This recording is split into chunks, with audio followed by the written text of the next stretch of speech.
بفهمید بار دیگه الان دستری شروع کنیم. به نام خداوند مهر.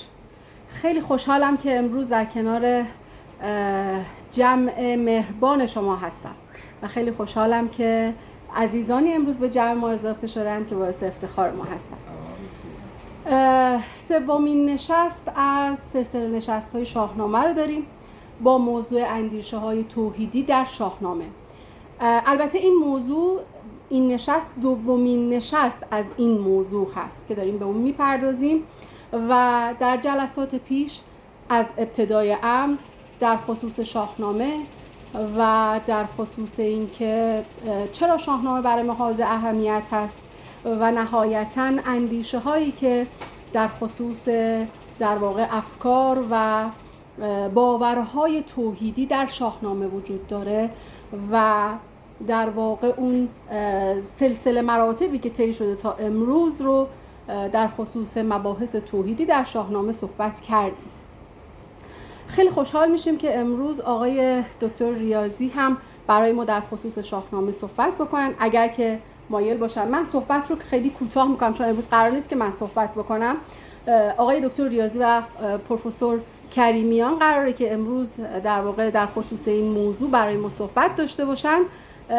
اگر که مایل باشید آقای دکتر ریاضی، خیلی خوشحال میشیم با شما شروع بکنیم. یه رو برای ما صحبت داشته باشید و بعد کل مطلب رو در واقع سلامت باشید. مرسی. خیلی خوش آمدید.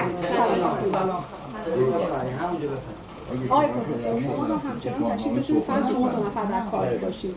شما شاهنامه رو تمام کنید. سلامت شما صحبتاتون تموم کنید. اختیار دارید. من فقط خواستم صرفاً جهت معرفی باشه و تریبون در اختیار شما و تمام عزیزان و من سراپا گوش هستیم تا شما بفرمایید استفاده کنید از فرمایشات شما. اصلا که موضوع چی همون شاهنامه است؟ در مورد شاهنامه و اندیشه های توحیدی در شاهنامه. بسیار خوب. بله، سلام بر عزیزان. روزتان خوش، فرحوش باشید و فرحمند. سخن از شاهنامه از فر ایزدی است. فره ایزدی، فره ایزدی که برگفتن فر ایزدی یا به قول شیخ اسلام خره ایزدی. ارزم که اندیشه فر ایزدی یک اصلی که از قبل که تاریخش رو عرض کنم از مهر پرستی ایرانیان قبل از شریعت الله زرتشت مهر پرست بودن. به قول معروف میگه مهر پرست، خورشید پرست شد، نه گوساله پرست. یکی از افتخارات اینه که خورشید مجلاست، یعنی محل ظهور مهره. خودشی خور شید رو در خود شید رو ارائه میده. شید یعنی نور، اون نورانیت رو، اون نور مطلق مهره، چون هم گرما داره هم نور داره که اینو به اصطلاح قرآن میگه ضحی و شمسه و ضحاها یعنی شید. ضحی یعنی شید. اون وقت این خوره شید ارائه داده این نوره، مظهر ظهوره، چنانکه انسان مجلای نور الهی است و انسان ارائه دهنده خداونده در این عالم. پس انسان و خورشید این در درون عالم صغیر و اون در عالم کبیر، این حقیقت و اون واقعیت اینا ارائه میده. در صورت سخن این بود که اون وقت فر ایزدی رو بگیم، بنابراین جلوه جمال و جلال الهی ایزدی مهر در درون انسان وقتی خوب تابنده میشه، ظهور پیدا میکنه، این فر ایزدی داره.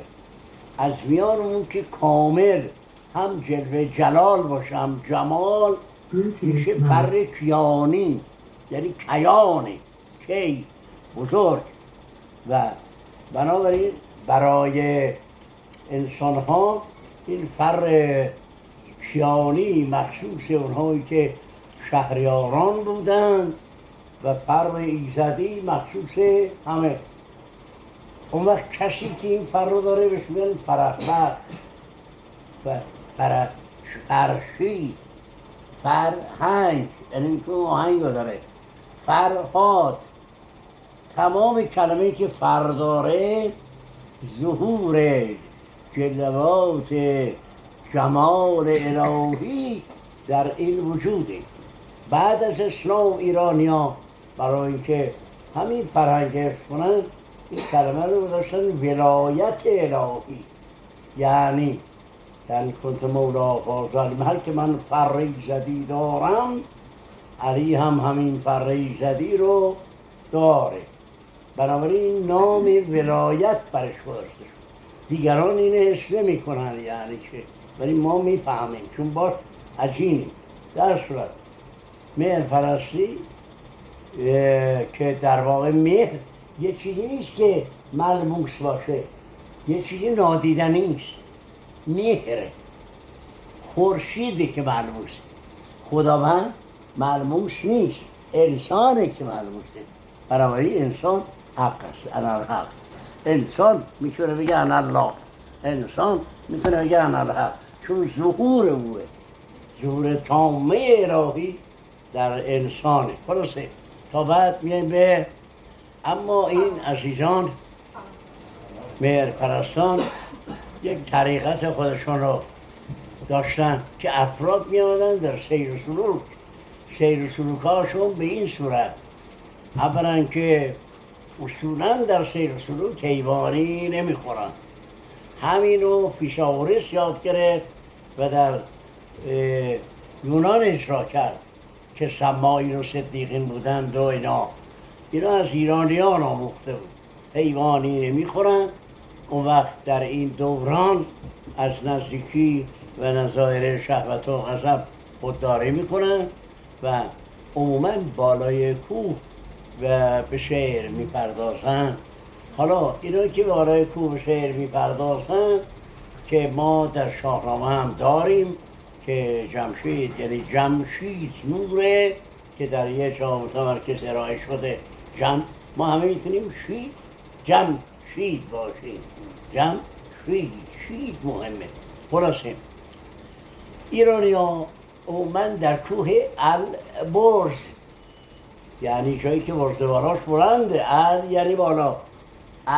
همین کلمه رفت در عربی شد اله، ادغام شد الله، چون کلمه یعنی بالا، برین معبود شد فارسی با اله عربی جمع شد و این بود که البته ابراهیم که خودش ایرانیان اصل است، از اور بوده، اورامانات یعنی آریایی ها بوده، این الو اولین بار به کار برده برای اینکه بر همین مبنا برز وند به کار می بردن. به هر حال اینا چند دسته بودن، خاص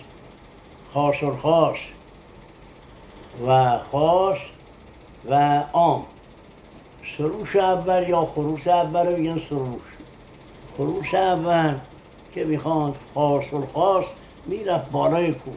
معبدی هست بالای کوه، از جمله معبد آناهیتا در آشتیان و که من خودم چون من آشتیانی 60 سال تو آشتیان بودم، حالا خوشبخت شدم خانم آشتیانی هستم. خلاصه معابدشون رو بالای کوه میذاشتن. خیلی اونایی که خاص بودن از شهر این نماز نیمه شبشون بود که بعد در آیین زرتشت اینا مشخصا معین شد، قبل پراکنده بود. می آمدن مشغول نیایش خورشید بودن. ای خورشید تابنده که نور افروز جهانی ما را نور ارزانی دار.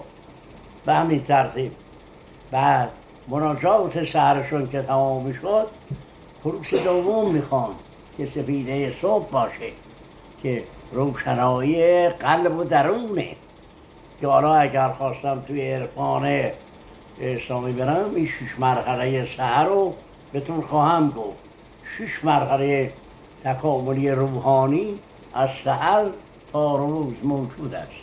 به هر حال بعد این قسمت دوم که نماز پگاهه، پس اون نماز شبشون و این نماز پگاه که اینجا نماز پگاه رو میخوندن همینطور تا طلوع آفتاب.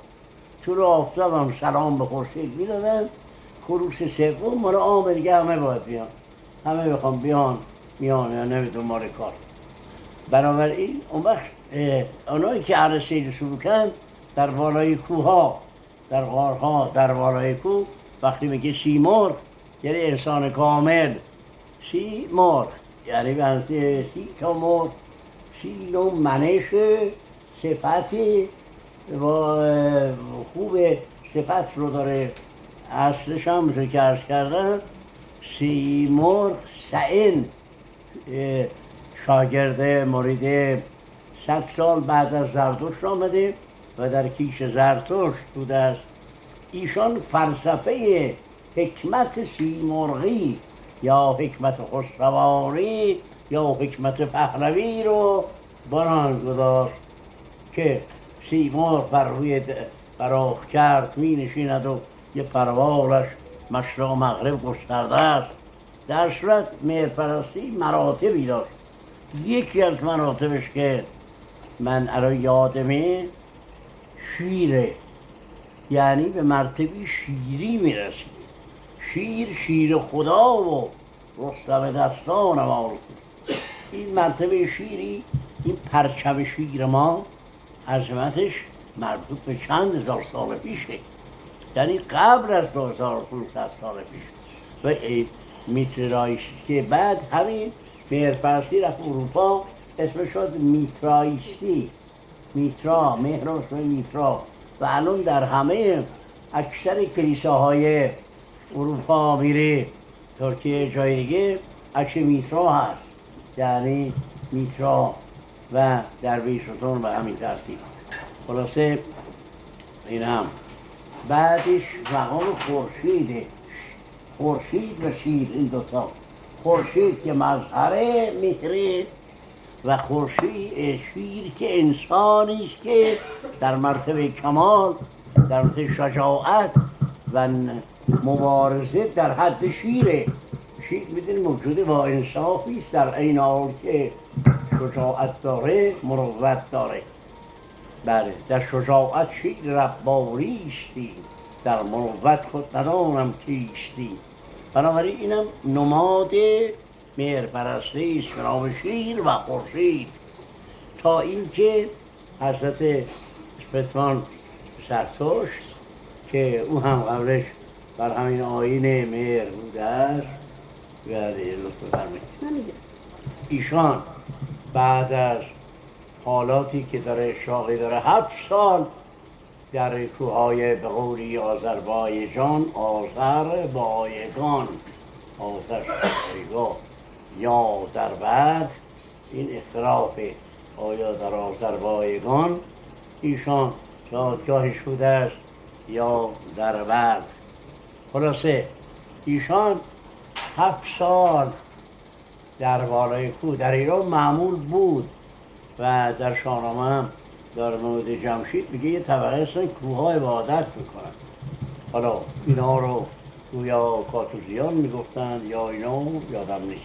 در صورت اینا به عبادت خورشید و اینا میپرداخت، به ذکر و اندیشه درونی خودش، تا اینکه بعد از 7 سال اشراق حاصل شد، تابندگی حاضر شد، بودگیش دور پیدا کرد. بودگی یعنی آگاه، نبی یعنی آگاه، نبی عربیه یعنی کسی که آگاهه، یعنی بودیه، یعنی فرزانه است، یعنی برمنشه، فرزانه است، یعنی این روشن شده است، روشن تابنده است، میتونه بتابد. و این مقام شهودی رسید و گاته ها رو یسنا و بیشپرد و به همین ترتیب اینو از سروده های زرتشت است.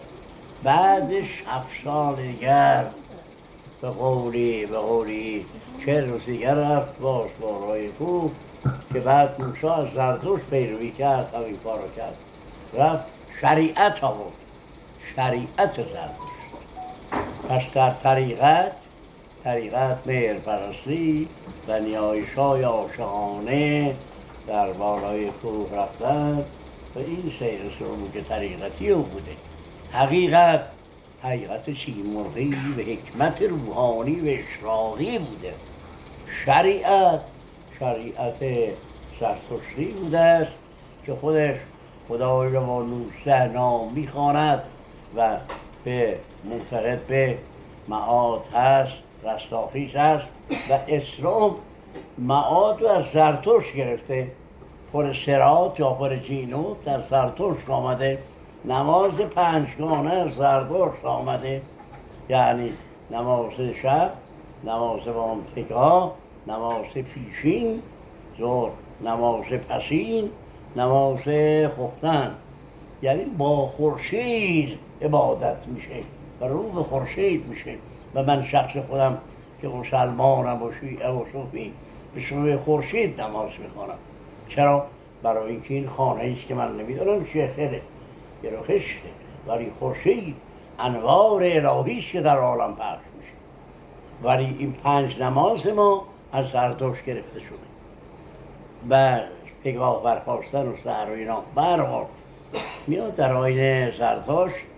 حالا این آیین آمد و بعد در این آیین البته باز متاسفانه همه دین ها همینه، یک پیشوایی میاد به اشراق میرسه، به نورانیت میرسه، به حقیقت میرسه، بعد دیگه ریزه‌خوار این خان میشن بدون اینکه مشاهده‌ای داشته باشن، بدون اینکه اشراقی داشته باشن، بدون اینکه کشف و شهودی داشته باشن. میگم ما مصدق دینیم. تو چه کاره ای که مصدق دین باشی؟ تو به کدام اشراق رسیدی؟ به کدام نورانیت رسیدی؟ به کدام تابندگی رسیدی که میخوای مصدق دین باشی؟ بنابراین همینه که میبینیم دین میشه ملبه دست قدرتمداران و زورمداران و زرمداران و تصویرگران و دین دیگه بناش بمیره. یک چیزی میشه که غیر اون حقیقته. در زرتشت هم همین شد. موبدان خودشون رو جای خدا قرار دادن، جای اهورامزدا قرار دادن، اما مزدا به معنی آگاهی دانایی است. اون وقت بگه که و دانایی از خرد خیزد. اهورامزدا یعنی دانای بزرگ متعالی. خب ابردانایی جای ابرمهر رو میگیره. ابرمهر میره به درون، مسئله درونی میشه. ابردانایی مسئله درون و برون میشه. من چون خودم تخصصم در عرفان جهانه و در شاهنامه هم عرفانی شرح دادم، این از این جهت میگم چون هر که تخصص خودش کار میکنه. خلاصه بنابراین در آیین زرتشت ما مهر را در درون قرار میدیم و بعد دائما از این مهر و از این خورشید تابنده برخوردار میشویم و بعد در بیرون ولی دانایی کامل بیرون و درونه. ولی وقتی به درون بره مهر از این جهت طریقت ما طریقت مهرپرستی بوده که رستم هم و زابلستان هم این آیین رو داشتن. خلاصه آمد و آرا بود بعد البته این موبدان اومدن تبدیل کردن حکومت ساسانی حکومت مذهبی، یعنی شد سلطنتی مذهبی. زرتشت از فرزندان ساسان خدا اینا همه کاهنان معابد بودن. زرتشت رو بردن تو مذهب. وقتی وارد سیاست به حکومت بشه نابود میشه وسط، یعنی دیگه پوک میشه، یعنی اون دیگه دین نیست، اون یه ابزاره. به طور کلی این صدمه ای که به اسلام خورد، به مسیحیت خورد، به زرتشت خورد، همه اینا به خاطر اینکه حکومت دین رو در اختیار گرفت به عنوان ابزار برای اینکه بر مردم حکومت کنه. بالاخره ساسانیان افراد مسلمی مثل مانی بلند شد که ترکیب کرد آیین زرتشت با مسیحیت و اندیشه های هندی و چینی، زیبایی چینی، تفکر هندی و شوق و شوق نورانیت ایرانی با محبت مسیحی در هم آمیخت. ولی آمدن همین موبدان حکم دادن که باید کشته بشه و بعد ببینیم که او رو کشتن و پوستشو پر از گاه کردن و سراسر ایران گردوندن و بعد مانویان قتل عام کردن و بعد اینا گریختن رفتن شمال اروپا. تمام کشورهای اسکاندیناوی و اروپا مانویان پراکنده شدن. این مسیحیتی که الان در واقع هست مقدار زیادی حالا از آیین یهود گرفته و خود مسیح از مانویت گرفته شده. در صورت آمد و مانی رو اینطوری بین بردن. بعد مانی سال 242 تقریبا بود. میاد بعد در سال 580 590 600 مزدک جمعیت اجتماعی ظاهر میشه. او عدالت اجتماعی میخواد، اونم 10,000 یا 100,000 رو به قول فردوسی در یک روز چاره کندن و با نهایت ناجوان مردانی موبدان 300 نفر موبد جمع شد رأی داد این کافره، چون میگفت همه در مال صحیح، من مال همه است، زنم باید از هر کی طبقه بگیری. یعنی زنم آمدن گفته میگه زن اشتراکیه، مال اشتراکی که این نبود، دیگه از هر طبقه میتونی بگیری، چون طبقه کاستهایی که داشتن نمیتونستین از کاست دیگه زن بگیره، از کاستهای پایین نمیتونه به کاستهای بالا. و هر حال مزدک هم اینطوری نابود کردن. نتیجتاً کشور مردم ایران دیدن اونجا شکست خوردن از موبدان، اینجا شکست خوردن، همه ناراضی. پادشاهان هم مثل خسروردیگران این جنگ های بی‌فایده انجام دادن و این جنگ های بی‌فایده شد موجب عده کشته شدن بسیاری شد.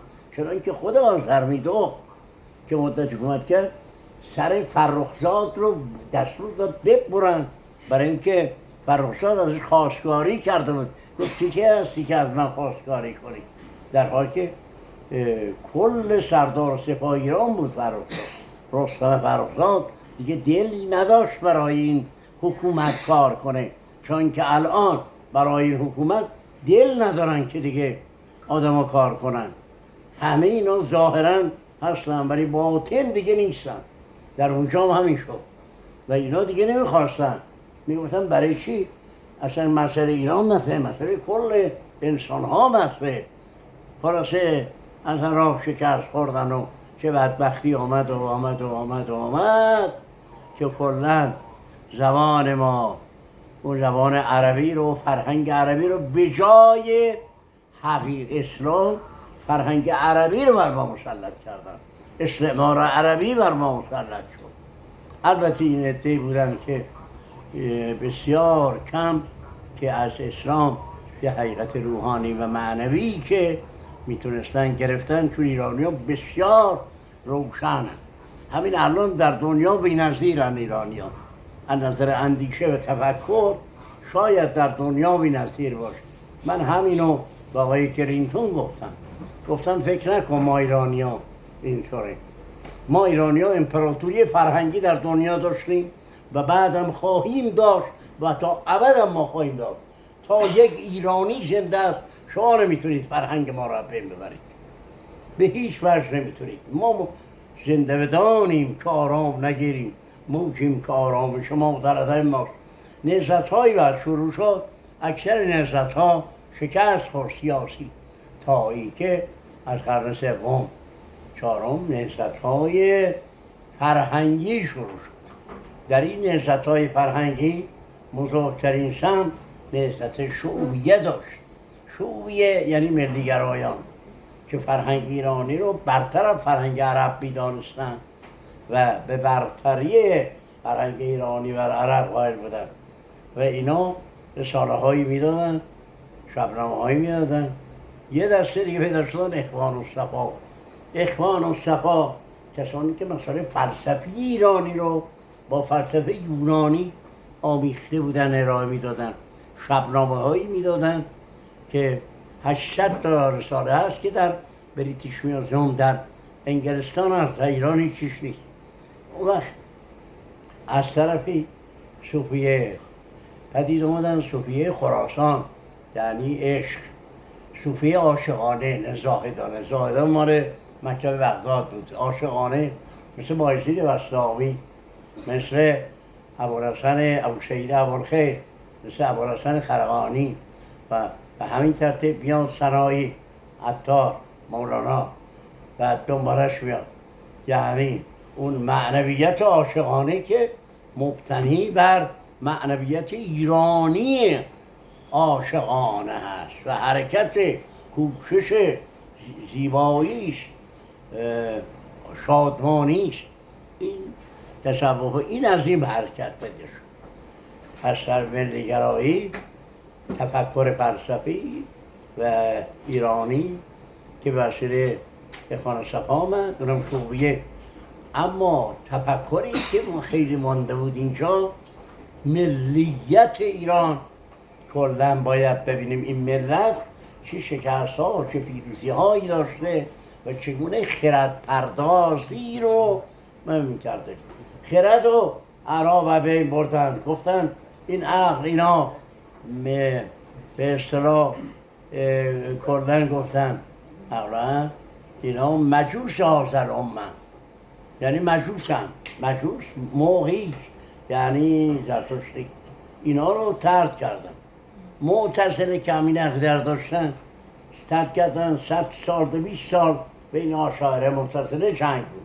شیعه که این عقیده رو داشتن، عقل و ملاک قرار میدادن، اونا رو هم ترد کردن. در صورت فردوسی در این بحران که عقل کنار رفت، ملیت کنار رفت، زبان کنار رفت، خداوند شد ابزاری به نام الله که مقتدر نمیدونم چیه، بعض دین اسلام، دین جسارت، دین کشورگشایی، دین خشم، دین ذلت در اومد و مردم دیدن این دین ابزاری شده برای سرکوب مردم، نابودی مردم. فرهنگ ایرانی اگر یه عرب بیامد باید پیاده میرفت، حق نداشت از سوار شه. مولا بود، مولا ولی اون ولی بود، موالی به شما گفتن اینا. یک اینطور فرهنگی دید که نه ملت از نظر فرهنگی ناتوان شده، ضعیف شده، فرهنگ عرب مسلط شده. این بود که کسانی که شعبه اول بودن به دقیقی گفتن تو بیا فرهنگ ایرانی رو و زرتشت رو ارائه بده. دقیقی آمد 1000 بیت شعر گفت، ولی یکی از بردگان رواده کردن، دقیقی رو کشتن. بعد اما فردوسی این مرد پایدار، استوار، شجاع، ایران پرست و خدا پرست، خرد نور جان است چون بنگری توی جان خرد. در اول میگه به نام خداوند و جان و خرد، یعنی جان و خرد یکیه. خرد نیست، جان نیست. الان شما در دانشگاه کوانتومی میگن این آگاهی در شعوره، خرده. کوانتوم، ذرات کوانتوم خرد دارن، شعور دارن، عشق دارن، حرکت دارن، همونی که ما برای اهورامزدا میگفتیم. حالا در کوانتومی میگن به نام خداوند جان و خرد. خردش خرد نورانیت دله، نه خرد اکتسابی، خرد تجلی انواره.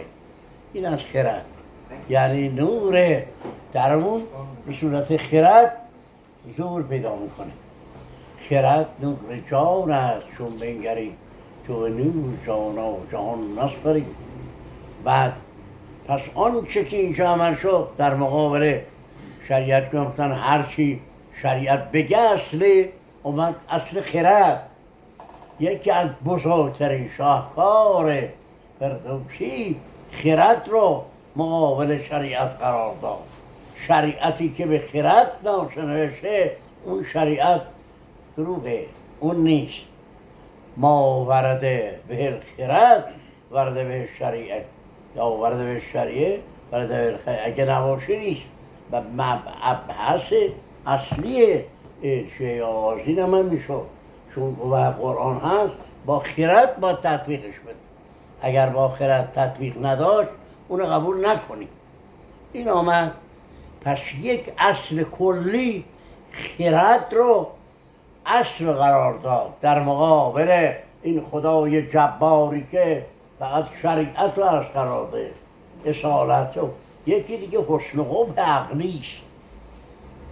من چون در اینها درس دادم دارم میگم حسن قبح عقلی است. تو برچی عقل بگه حسنه، نه اون چی که شعر بگه یا دیگری بگن.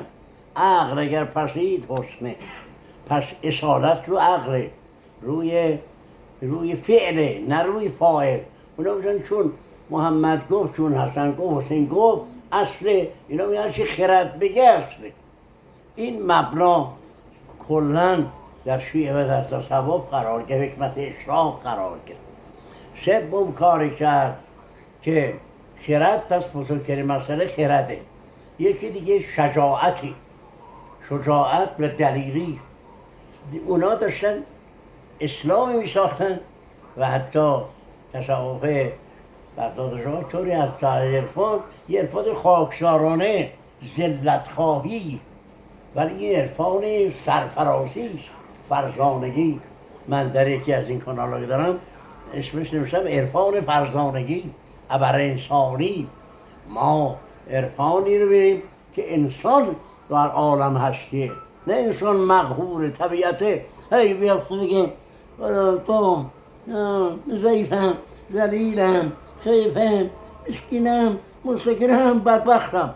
نه، سرافرازم. باده از ما هست شد نیم از او، غالب از ما هست شد نیم از او. باده در جوشش گدای جوش ما، چرخ در گردش راستی رو شما. پس این شجاعت درونی ایرانیان رو تقویت کرد و برای اینکه ریشه بده که بیاین تاریختون و از موبدان، دهقانان، کتاب‌های پهلوی. چه زبان می‌دانست فردوسی؟ زبان پهلوی ساسانی، زبان دری که همین زبانه که ما داریم و زبان عربی. حتی برای زبان اوستایی و این از موبدان استفاده کرد. و خط اوستایی میگن این خط عربیه، این خط اوستاییه، عربی نیست. این خط اوستایی غیر خط میخیه. خط میخی برای کتیبه است، خط اوستایی نوشتاریه. برای اینکه خط ما میگه عربیه، نه، خط اوستاییه. به هر حال فردوسی هویت ملی ما رو با تمام ابعاد خرد، ایران دوستی، شجاعت، اخلاقیات، اخلاق فرهوشی، نه اخلاق ذلتخواهی، به قول نیشه ابر انسانی، این اخلاقیات. یعنی بزرگترین معلم اخلاق در دنیا حضرت زرتشت است. خودش اصلا نبی نگفت من نبی، گفت من آموزگارم، آموزگار اخلاقم. خب اما توحید که ایشان فرمودن، توحید ایرانی توحیدی است کاملا توحیدی منزه که از این به قول عقل کل، بله عقل کل، این جهان یک صورتی از عقل کل. جهان نموداری ظهور سابجکتی به قول هگل. سابجکت یعنی اون سابجکت عقل کله. همین نوع هگل از اینجا گرفته، دیگران گرفتن. خلاصه هستی ظهور اون اهورامزداست. این ظهور دو شکل در عالم ابجکتیو یعنی نموداری نشون میده خودشو. تز آنتی تز، تاشی سنتز، تز آنتی تز سنتز. هر لحظه تز آنتی تز سنتز دارن فعالیت میکنن و سیر تکاملی در عالم واقعیت، در عالم رئال، در عالم ابجکتیو انجام میشه، در حالی که عالم وحدت اون عقل کل، اون خرد کل، اون عشق کل ثابته، یک اصل ثابت و فرع متغیر. خب این اساسی که درست هگل از همینجا نیچه گرفته و خودشم آورده. حالا میخوام اینو بگم، پس ما این خرد کل یا اهورامزدا آمده 2 تا جلوه کرده. جلوه که در درون ما البته 2 جلوه داره، سپنتا مینو یعنی ابدی جاودانه و آنگرمنو یعنی دروغ. این 2 تا جاودانه در درون ما دائما کشمکش هم، ولی این کشمکش برای چیه؟ برای اینکه همیشه در تضاد حرکت پدید میاد، تکامل پدید میاد. تضاد نباشه اصلا تکامل در عالم پدید میره. برای این پس خیر محضه، نگیم شره. نسبت الان این مقابل این قرار میگیره که این حرکت کنه، باز قرار میگیره که این حرکت کنه. بنابراین چه سپنتامینو چه انگرمنو و خلاف جفت ایران سنوی است، اصلا سنوی نیست. اون حقیقت در قرآن هم آورده، آدم آورده ابلیس گذاشته. خب همش میگه آدم و ابلیس. خب یا به قول عرفا عقل و نفس. خب این مقابل هم قرار، این دارم واقعیت هاست، ندارم حقیقت. دارم حقیقت اهورامزدا یه وحدت کلیست بر عالم هست.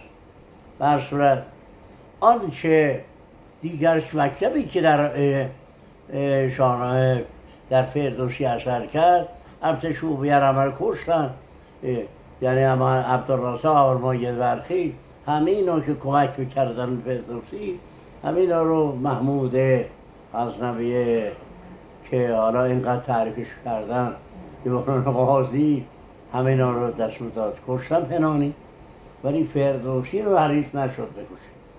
گفت بسیار خوب فردوسی که ولی دیگه هیچ کس نبود حامیش باشه. تمام باغات و چیزایی داشت، خبر و فروخت، حتی دیگه جایزه دخترش هم نداشت که دیگه مجبور شد که گفتن برا این شعران پادشاه بخون تا اینکه او حمایت کنه، شد پخش کنم، برای نه اینکه به خاطر بود، به خاطر اینکه از اونجا پخش بشه. چون مثل این که الان ما کتاب داریم میریم به ذات ارشاد کوشش کنیم تا اونجا پخش بشه. خلاصه این دسته دیگری که تحت تاثیرشون قرار گرفت در توس، دسته جوان مردان بود. جوان مردان ریشه ایرانی قدیم داره. حالا اشون میگفتن فتیان، یعنی جوان مردان. جوان مردان خانه‌های زیرزمینی میساختن که نتونه با کسی با اسب بیاد، در اونجا پهلوانی بود. همون رفاهش در واقع شاهنامه خوانی و پهلوانی. پس اینجا بود این فردوسی، اینم او رو تقویت کرد. دسته دیگه از اینا شیعیان ضد عرب بودن که اینا تفوق بر خرد قائل بودن. معتزله شیعه و مخصوصا شعبیه و فتیان و موبدان و دهقانان، اینا همه سرمایه های خود شاهنامه بوده. خود اونم زبان پهلوی میدانسته و زبان عربی و زبان فارسی دری مسلط.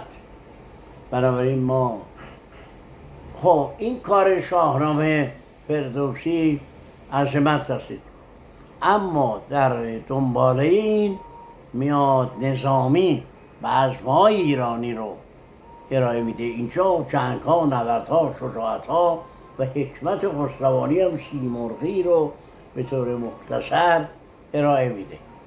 اما اینجا مونده چیز، بزم‌های ایرانی، موسیقی ایرانی، اینجا نظامی میاد. تمام بزم‌ها، عشق ایرانی، هفت پیکر، نمیدونم و خسرو شیرین، عشق فرزانگی است، عشق خاکسارانه نیست مثل مجنون که اونجا بشینه بیان سرشون رو نکنن. این میاد کوه میکنه. عشق ایرانی عشق فرهادی که کوه میکنه، یعنی حرکت میکنه. این عشق فرزانگیه، با روی دلاور ایرانی میخوره، نه عشق مجنونی که همش بزن تو سر خودت. اینم مسئله اینه که بعد کی میاد؟ شیخ اشراق. شیخ اشراق میاد بسیار اصلا از مانوی، از مهدیا، از زرتشتیا، از جماعت، از افلاطون، اینا همه رو میگیره و حکمت اشراق میسازه. حکمت اشراق که عظیمترین حکمتی است که ایرانی‌ها داشتن. ایرانی‌ها همه اشراقی‌اند، حتی فیلسوف مشایی هم اشراقیه. ایرانی تابندگی در درونشونه و این تابندگی و اشراقی خاص ایرانیان. افلاطون هم از اینجا گرفت، او هر چی یافتن از اینجا گرفتن. این هم که در قرآن هم الله نور السماوات و الارض آمد که سلمان آوردگران آوردن و الله ولی الذین آمنوا یخرجهم من الظلمات الی النور. و خلاصه اینم اشراقی. دیگر کسی که آمد خیلی سهمی داشت در این ملیت ما و عطار بود که سیمرغ به عنوان انسان کامل ارائه داد و بهترین کتاب ایماژیست جهان هست. منطقه در ایماژیست یعنی تصویرگرایی و سمبولیسم در دنیا بی‌نظیره. این هم از در حالی که شاهنامه نظر حماسی از تمام کتاب‌های حماسی دنیا، حتی از ایلیاد و اودیسه که حتما خوندید مال هومر، اون خدایان انجام میکنه. این انسانه، مهم اینه که این انسانه داره نبرد میکنه. اما در ایلیاد و اودیسه خدایان به جون هم میرن و تازه خدایان نیرنگ باز هم هستن. به خاطر ونوس حاصل هزار کار بکنن، به خاطر زنهایی که بفریبن. در سر خدای ایران، اما ایران جوان مردن، شجاعن، حفظ ناموس دارن، عفت دارن. به هیچ وجه زن ایرانی عفت خودشو به تمام دنیا عوض نمی‌کنه و از این جهته که سرافرازترین زنان تاریخ در ایران هستن. ولی کی نیمه ارائه داد؟ شاهنامه فردوسی. اما بیاد عطار و پس فردوسی اول اومد، بعد نظامی آمد، بعد شیخ اشراق آمد، بعد نظامی آمد، بعد عطار و بعد مولانا. اینا همه رخش باید تا تن رستم کشد. و باید شما اون قابلیتی داشته باشید که بتونید رستم رو درک کنید. به هر حال من خیلی حرف زدم، از همه شما عذر میخوام. امیدواریم همه ما از این ملیت قومی بدونیم، بقا بدیم. از شما خانم تشکر میکنم که بنده ناقابل فرمودید که اینجا پیش شما بزرگان صحبتی بکنم. درس گرفتیم آقای دکتر، خیلی متشکرم. محبت کردید. آقای دکتر استابی یه سوالی داشتم. بله بفرمایید. یه سوال داشتم. بله بفرمایید. من توجه می‌کردم به فرمایشتون در مورد پخش شدن این عقاید ایرانی در طول تاریخ. اشاره کردید به مانیزم که به اسکاندیناوی رفته. آیا این فرهنگ وایکینگ‌ها و ادبیات اسکاندیناوی تاثیر گرفته از مانیزم هسته؟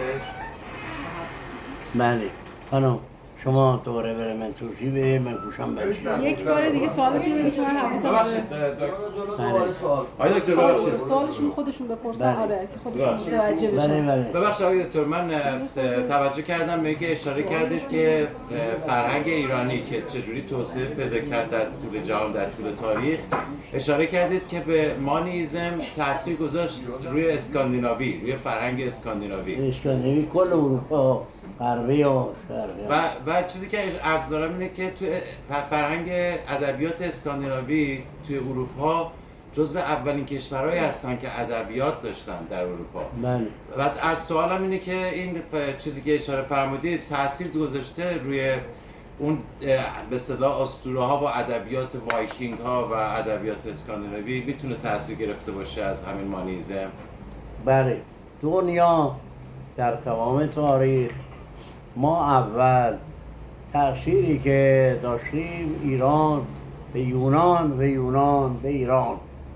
دوم تأثیری که داشتیم هند به ایران و ایران به هند. من در مورد هند خب سالا بودم، هند رو دقیقات زیادی کردم، دقیقا چگونه این شبه قاره رو تسخیر کرد. یونان چه اندیشه‌هایی از ایران گرفت، فیثاغورس آمد ایران پیش همین مغان ایرانی گرفت و بعد مکتب صوفیا در یونان برقرار شد. صوفیا با سین، حکمت روحانی و معنوی برقرار شد که بعد اسلام آمد اسم گفتن صوفیا و ساد تصوف. خب اینو ایران. سوم مانی که میره به کشور اروپایی، ریشه ادبیات ایرانی رو و داستان‌ها میاد، چنانکه در ادبیات اسکاندیناوی، انگلیس و فرانسه شما می‌بینید که جای پای رستم رو می‌بینید، جای پای اینا رو می‌بینید، ولی با فرهنگ خودشون آمیخته شده. چون هر کشوری چیزی میگیره با فرهنگ خودش می‌آمیزه. در مورد مسیحیت و اسلام هم همینه، یعنی هر جایی رفته با فرهنگ اونجا عرضه شده.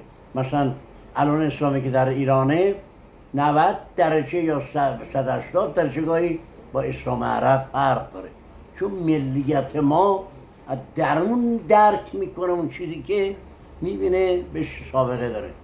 در همین ترتیب هند، همین ترتیب اندلسی، ماریسی. بنابراین منظورم اینه که اون وقت یکی از چیزهای اینجا مسیحه. مسیح در واقع کیه؟ آناهیتا، یعنی میتراییست که تولد پیدا میکنه از مادری به اصطلاح مادری باکره. بنابراین مریم در واقع همون اندیشای چیه؟ اندیشای که گفتم مهرپرستی یا میترائیسمه. بعد تولد شتا با تولد خورشید یکیه که میشه البته 25 سپتامبر 5 دی گذاشتن، ولی درست همون شب دی. البته عقاید فرق میکنه، تاریخ ها پایین و بالا رفته. پس در واقع مسیحیت، مخصوصا در مسیحیت نستوری، حالا کار نداریم 70-80 فرقه مسیحی داریم. آقای دکتر ببخشید، من بخواستم اگه صدام خوب بشنوید، من تمرکزم این بود، چون من علاقه دارم به همین ادبیات وایکینگا. من توجهم این بود که این تأثیری که مانیزم روی اروپا گذاشته بود و روی فرهنگ و ادبیات اسکاندیناوی. بله. میخواستم ببینم که شما در مورد اون مثلا تحقیق داشتید یا اشاره میتونید دقیقاً در مورد اسکاندیناوی؟ تحقیق عمیق نداشتم، ولی میدونم فقط. درست. حالا باید تحقیق کنم، هم تا گفتی چشم در این مورد تحقیق کنم. الان مثلا در مورد هند از من بپرسی، چون مخشم من رفتم هند. نه، دلیلی که من اشاره دارم روی اسکاندیناوی، چون من یه مدت مطالعه کردم، توجه کردم که کلا ادبیات و فرهنگ و مذاهب اسکاندیناوی کلا با اروپا فرق میکنه. خب و همین میگم اگر تاثیر معنوی و اینه که حتی دیدگاهشون راجع به مسیح دیدگاه مانیه، نه دیدگاه عبری و اونجا. اصلا اونطوری نیست. از این جهت اونا در نظر دین مسیح هم عموما نستوریا اونه بودن که تحت تاثیر فرهنگ ایرانی بودن.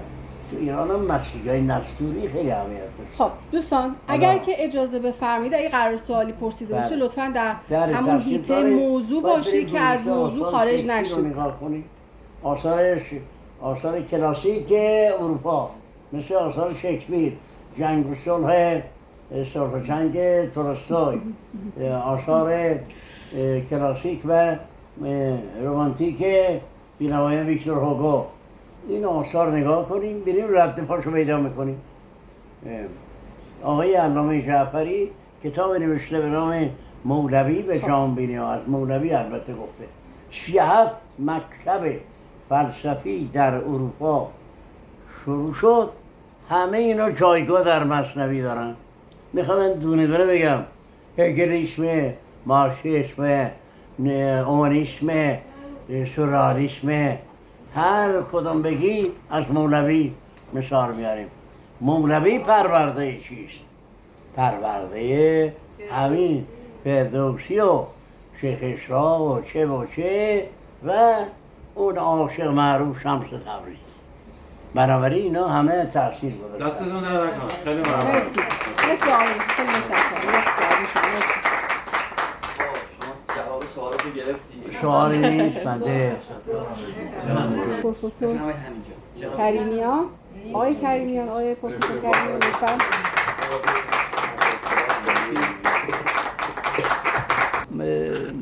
البته خب یک سیر اجمالی از این فرهنگ و تمدن در این سرزمین و لذا دایره سخن بسیار بسیار گسترده بود. حالا معمولا ما بیشتر دنبال همگرایی هستیم تا تقابل فرهنگ ها و رسالت ما هم بیشتر همین هست و همه فرهنگ و تمدن های بشری سهمی در پدید آمدن تمدن دارند. حالا صرف نظر از اینکه ویلدورانت 25 تمدن رو توضیح میده، شرح میده و دیگران توینبی و اینها کم و زیاد 30-40 تا تمدن در تاریخ بشر پدید اومده. اینها با هم داد و ستد علمی و فرهنگی داشتن. هیچ قوم و ملتی نمیتونه محور فرهنگ و تمدن قرار بگیره، به خاطر اینکه از 11,000 سال قبل به اونور معمولاً این داد و ستدهای علمی و فرهنگی، حالا یه بخشش در مسیر جنگ‌ها و خونریزی‌های زیادی اتفاق افتاده، این داد و ستدها انجام گرفته. اما من امروز مقدمتاً 2 تا مطلبم میخواستم عرض کنم. ما سال 1400 نخستین کنفرانس کاروانسراهای ایران رو در میراث فرهنگی برگزار کردیم و 59 پرونده ایران به یونسکو ارسال شد. خوشبختانه اینا در مجموعه یونسکو ثبت جهانی شدن. تبریک میگم به همه کسانی که ایران دوستن، فرهنگ دوستن و بنده دبیر علمی همایش کاروانسراها که بودیم یه مجموعه کتاب ها رو منتشر کردیم. من امروز 2 جلد کتاب، البته دانشگاه تهران هم همکاری کرد و شهرداری تهران، ما 15-16 جلد کتاب آماده کردیم، فقط 2 جلدش اینا منتشر کردن. این 2 جلد و خدمت خانم آصف آوردم به پاس زحماتی که برای این جلسات خواهند داشت. من گفتم هر جلسه ای که من میام یه مجموعه کتاب خودم هم تقدیم میکنم به خانم آصف بزرگوار. عرض کنم که حالا هنوز تشریف نیاوردن. خب جناب آقای نیک خیلی زحمت میکشن برای این جلسه. معمولا ما همیشه سر سفره جناب آقای نیک هستیم. به واقعی عرض کنم، حالا بعضیا مذهبی ها میگن سر سفره کی هستیم، ما همین واقعیشو عرض میکنیم خدمتون. هر بار ایشان زحمت میکشن و ما مهمان ضیافت ایشان هستیم. من امروز این کتاب تار رو برای آقای چی آوردم.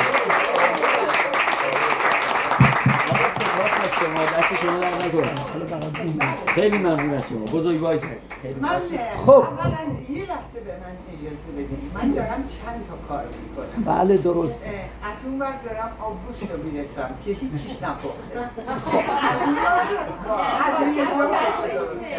از اون ور فرصت نشد تشکر بکنم از پروفسور ریاضی که امروز لطف کردن به ما تشریف آوردن و بسیار.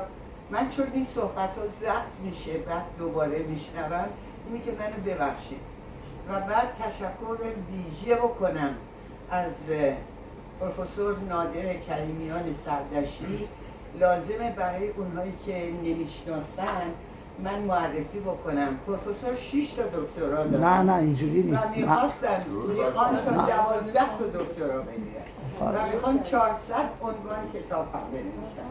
هر دفعه نوشته شده میارن اینجا یک کتاب به من هدیه میکنن از نوشته های خودشون، یا با دکتر کلزازی یا با این یا با اون.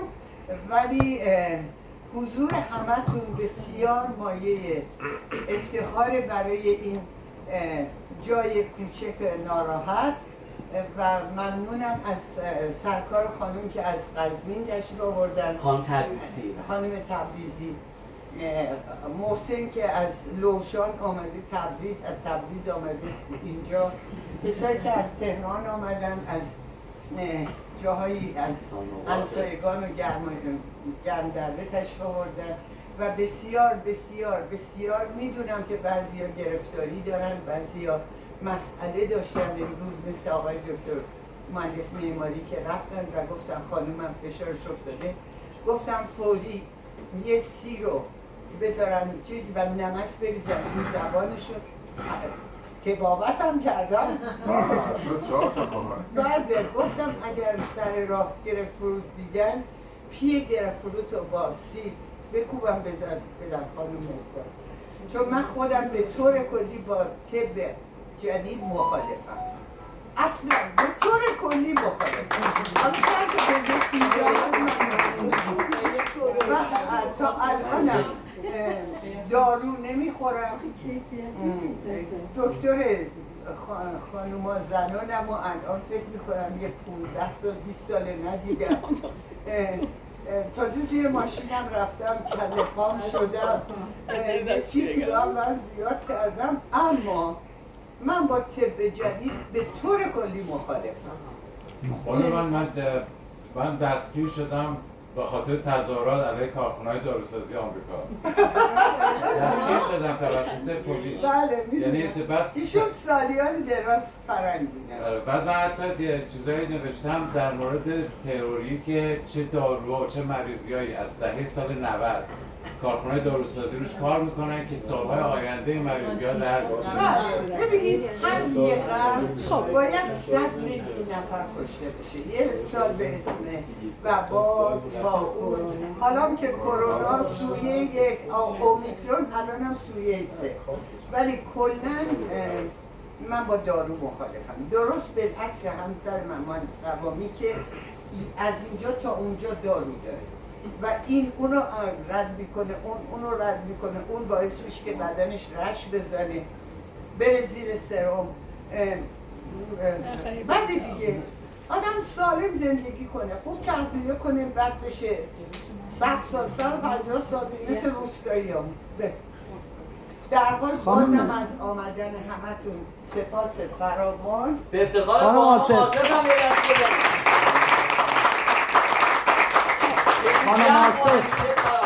خانم آصف من در یک دقیقه عرض کنم. اجازه میدیم بشینم؟ بفرمایید. عرض کنم من خبر خوبی دادم خدمت، البته همه مطلع هستن، راجع به ثبت جهانی کاروانسراها و 59 تا پرونده ارسال شد از طرف میراث فرهنگی.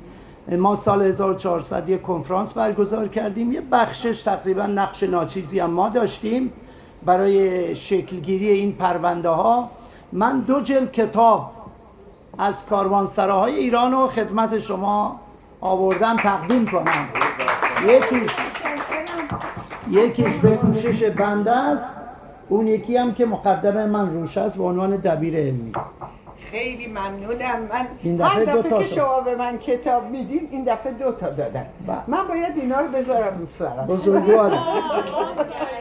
سلامت. برای اینکه ارزشمندترین هدیه کتابه و ایشون هر دفعه که تشریف بیارن این کارو میکنن. بسیاری از این کاروانسراها داره احیا میشه به عنوان بومگردی، به عنوان مسافرپذیری و بسیار زیبا. یکی مثلا ما هفته آینده داریم میریم خوی که یه مهمان ویژه هم داریم، پروفسور کریمیان با ما دانش تشریف میارن آموز. بله. و بعد میخوام با آقای دکتر همایون سپهر بندازمشون توی یه اتاق. فکر نکنن دو تا لوبات میشستم برشون. خانم دکتر رادم با ما تشریف میارن. کی هست اینجا که با ما میاد؟ آقای نیکم 5 نفرم میان. خانم دکتر همسرشون میاد. بله بانو تحریسی هم با ما میان. بله در هر حال ارزشمندترین هدیه‌ای که به یک نفر میتونیم بدیم کتابه، یار همیشگی. یعنی هیچ وقت کتاب کهنه نمیشه. نوشتیم برام پروفسور؟ می نویسم مجال نبود. اجازه میفرمایید من بحثمو ادامه بدم؟ اینم خودکاره. سپاسگزارم. خودکار منو ور ندارین ها؟ چشم، من خودکار زیاد دارم. 30-40 تا خودکار. نه این روان چشم. نیست. من بگم اول روان نیست. شما خوبی؟ خب دوستان، ما 1-2 جلسه قبل راجع به شاهنامه و آموزه های شاهنامه صحبت های بسیار اجمالی داشتیم. امروز هم به واسطه اینکه به هر حال جناب آقای دکتر ریاضی تشریف داشتن، من سعی میکنم خیلی اجمالی، چون به همه مباحث نمیرسم و لذا مبحث توحید، یکتاپرستی در شاهنامه یه مبحث بسیار بسیار جدی است و صاحب شاهنامه جناب فردوسی 2 تا محور فکری داره. یکی خردگرایی، دو دیگر یزدانگرایی یا توحید یا خداپرستی، هر اسمی که روش بذارید. رو این 2 محور مانور میده، یکی خرد، یکی یزدانگرایی. و لذا برای همین هم هست توصیه میکنه جهان سر به سر حکمت و عبرت است، چرا بهره ما همه غفلت است. و توصیه میکنه که بازگشت کنیم به اینکه این با ابزار خرد ما یزدان پرستی خودمون را دنبال کنیم. و جالب اینه آموزه های حضرت فردوسی در مشاهیر ما خیلی تأثیر داشته. فقط من یه داستانی را نقل میکنم از شیخ احمد غزالی که اشارتی هم شد به کتابش سوانح العشاق. این یه داستانی که شیخ احمد غزالی میگه من نزدیک 40 سال بر سر این چوب، یعنی مجلس، در مجلس گویی، یکی از کارهای صوفیه اهل تصوف و عرفان مجلس گویی. اگر خود مولانا مجالس 7 داره، نه اینکه 7 مجلس داشته، مولوی هزاران مجلس داشته، اما این مجالس 7 7گانه ثبت و ضبط شده. یا 40 مجلس علاءالدوله سمنانی، نه اینکه 40 تا مجلس داشته، نه، این مریدان و دوستداران این عزیزان اومده اینا را مدون کردن. و لذا این جمله را میگه 40 سال موعظه کردم، تمام آنچه که گفتم که نیک کنید و آن را به کار گیرید در این بیت فردوسی ثبت شده که فرمودن پرستیدن دادگر پیشه کن، ز روز گذر کردن اندیشه کن. اندیشه کردن یعنی ترسیدن، یعنی آدم از عاقبت کاری که مرتکب میشه باید چی باشه؟ بترسه. این 2 نکته را شیخ احمد غزالی از فردوسی میگه. این فردوسی در شاهنامه، ما برای قضاوت هر شخصیتی که راجبش صحبت میکنیم راه‌های مختلفی داریم، چون ما معمولا تو حوزه‌های میراث فرهنگی و باستانشناسی و اسناد و نسخ خطی کار میکنیم. معمولا حساسیت زیادی داریم به این مسائل روش شناسی و اصل متن از کجا گرفته شده، چجوری گرفته شده، عرض کنم کی تولید شده، کی متولد شده، و به شدت از مسائل انتزاعی پرهیز میکنیم و از برداشت ها و قرائت های انتزاعی دوری میگزینیم به خاطر اینکه نتایجش نتایج علمی نخواهد بود. خب FM radio mode. از خوب بود Bluetooth آسه جان. mode. حالا من در مورد این مسائل تأمل نمی کنم به خاطر اینکه وقت گیره، ولی در کل مقصود اینه که فردوسی را با همون چیزی که تولید کرده باید شناخت و معرفیش کرد. بنابراین فردوسی راجع به بحث توحید یا یکتا پرستی یا یکتاگرایی در تمام شاهنامه مطلب داره. این گفتیم یا راجع به خرد یا راجع به یزدان پرستی و اینها را در گروه های مختلفی میشه اینها را دسته بندی کرد، طبقه بندی کرد. من فقط شاهد مثال های بسیار کمی میارم. مثلا پیوند بین عبودیت، پرستش و یکتا پرستی. میفرماید که هر آن کس که او کرده کردگار بداند گذشت از بد روزگار. اینجا از توحید افعالی صحبت میکنه. کرده کردگار یعنی فعل خداوند. کسی که مطلع باشه از سیستم فعل خدا که همش رو نظم، رو انتظام نظام هستی، قطعا از بد روزگار گذر میکنه و به سمت نیکی تمایل پیدا میکنه. دنبالش میگه پرستیدن داور افزون کند، یعنی همین دانایی، زدل کاوش دیو بیرون کند. خب نتیجه تأمل تدبر در نظام هستی معنیش اینه که اولا پرستش داور رو افزون میکند که هیچی، زدل کاوش دیو بیرون کند. کاوش همون واژه وسوسه است، همون وسوسه ای که در زبان عربی خیلی روش تأکید داره و سوره یوسوس فی صدور الناس این خیلی زیبا. اما چرا اینجا گفته زدل کاوش دیو بیرون کند؟ همون تقابلی که بین نور و ظلمت، از بین شیطان و به هر حال انسان هست، این تقابل ها اینجا هم هست. دل چون مخزن همه حقایق هستی است و همراه با خرد، دو جایگاه ویژه داره که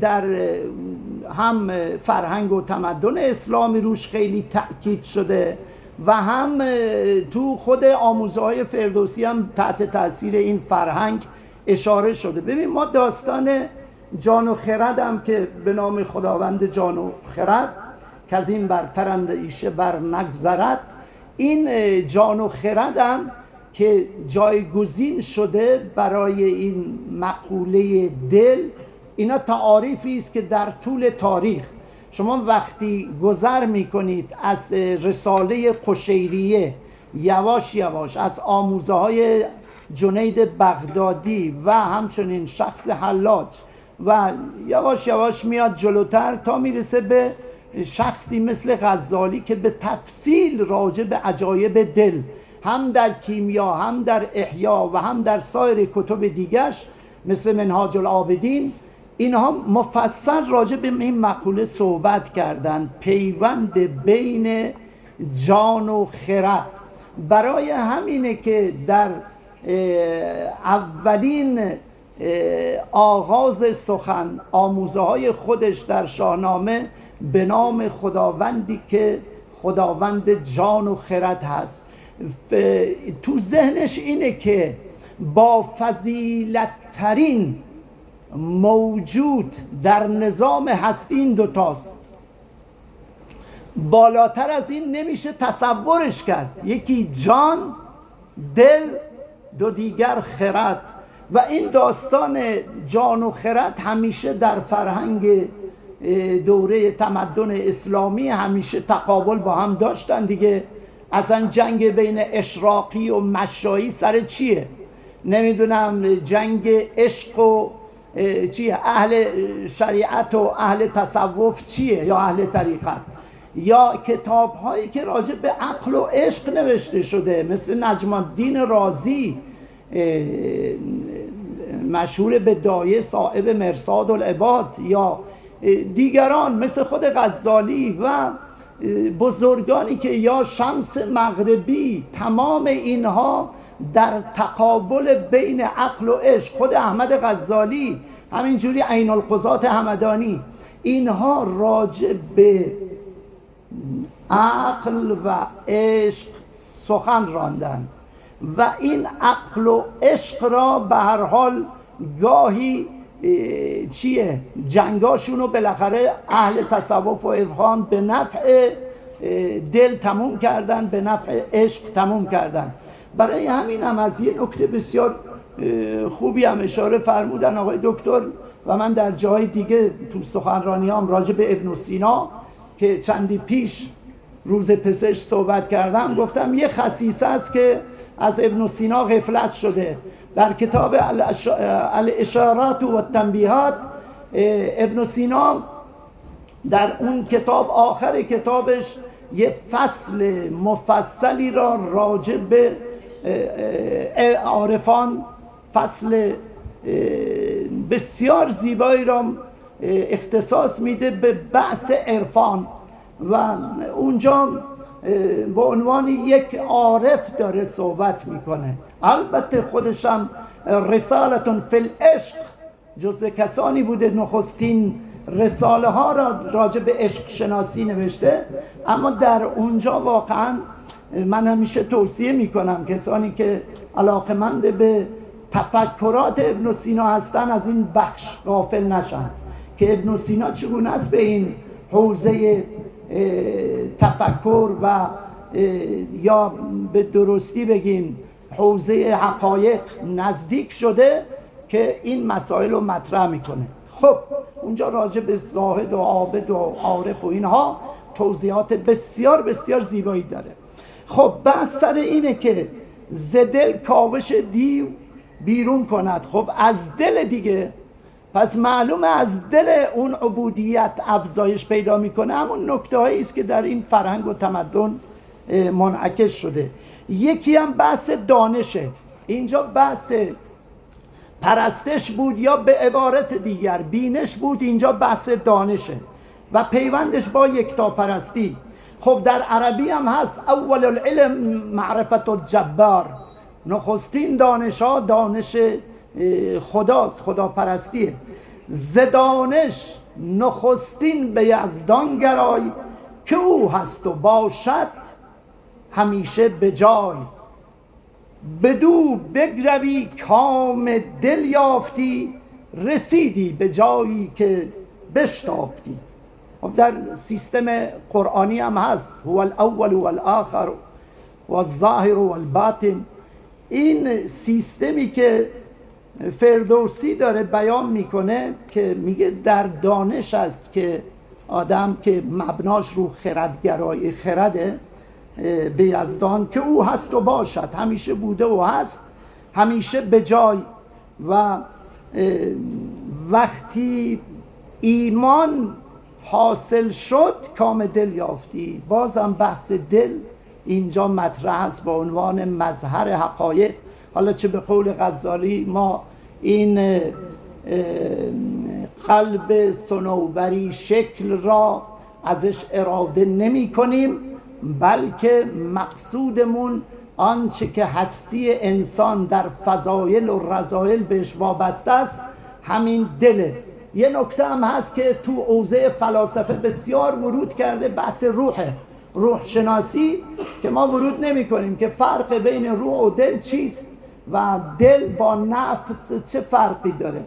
خب یه نکته دیگه هم باز بحث یکتاپرستی در پیوند بین نوع دوستیه.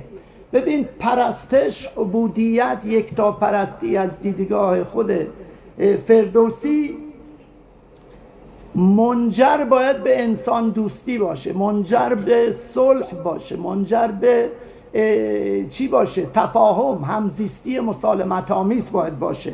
تو را ایزد این زور پیلان که داد، دل شیر و فرهنگ و فرخ نژاد، بدان داد تا برای اینا رو داد دست فریاد خواه بگیری برآری ز تاریک چاه بیازاری و سودمندی گزین که این است فرهنگ و آیین و دین. خب اگر یکتاپرستی منجر به عرض کنم بیازاری مردم نشه، خب معلومه همش دروغینه، معلومه همش ریاست، معلومه حقه‌بازیه، معلومه. و بزرگان ما اصلا خود حافظ از آغاز تا انجام برای همین عرض کنم می جنگه که رسوا کنه طبقه ای که مدعی خداپرستی و دین و مذهب و اینا هستن و در اصل آزاردهنده ملک و ملت هستن. و هیچ این نکته دومیش هم سودبندی خیلی مهمه. انسان برای این آفریده شده که سودمند باشه برای هم نوعان. برای همینه فرق سعدی تو این فرق بین زاهد و عالم و یا عابد و عالم و اونجا به خوبی تصویر میکنه. اون گلیمشو بیرون میکشه، اون نه، غریق و نجات میده. خب این فرهنگ هست، بحث سودمندی در جامعه. خب یه نکته دیگه هم باز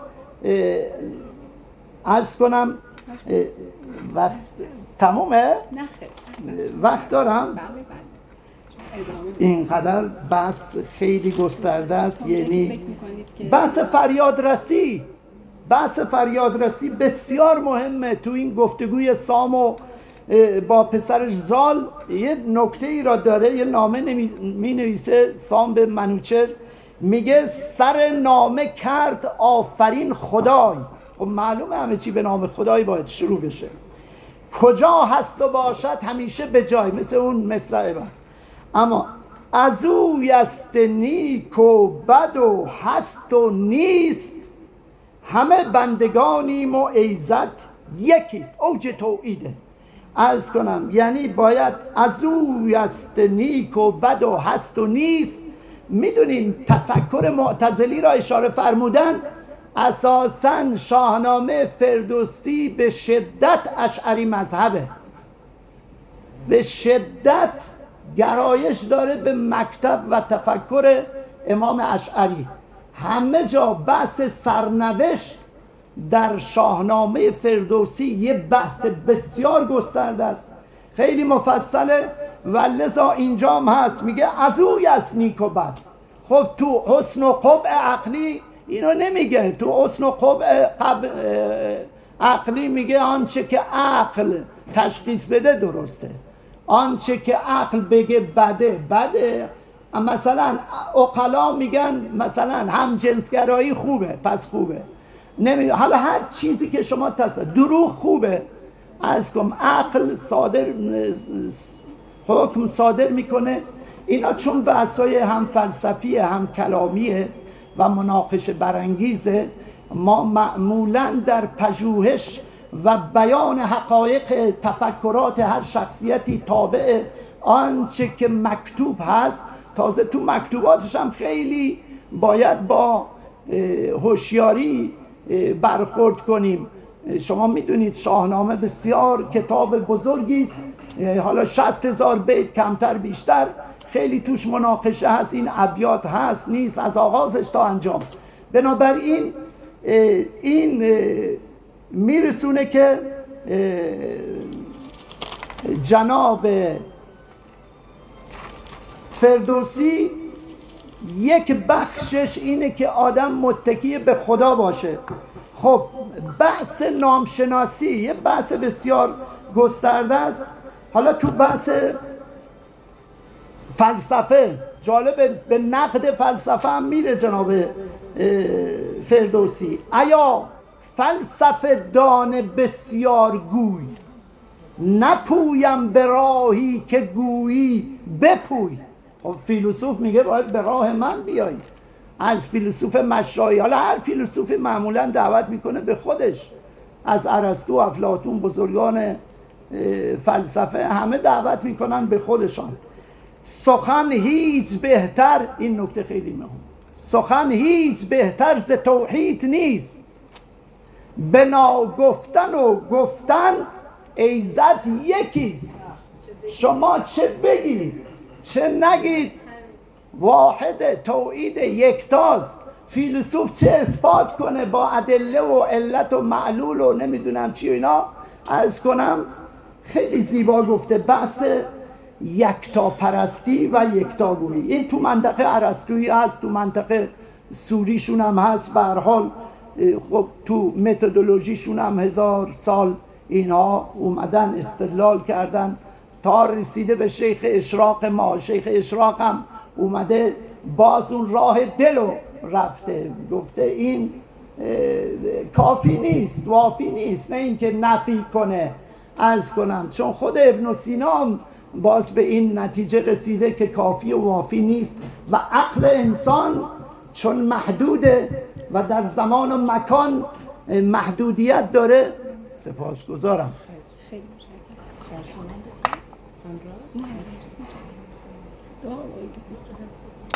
خب چی بگم؟ من داغ میخورم. بله عالی بود.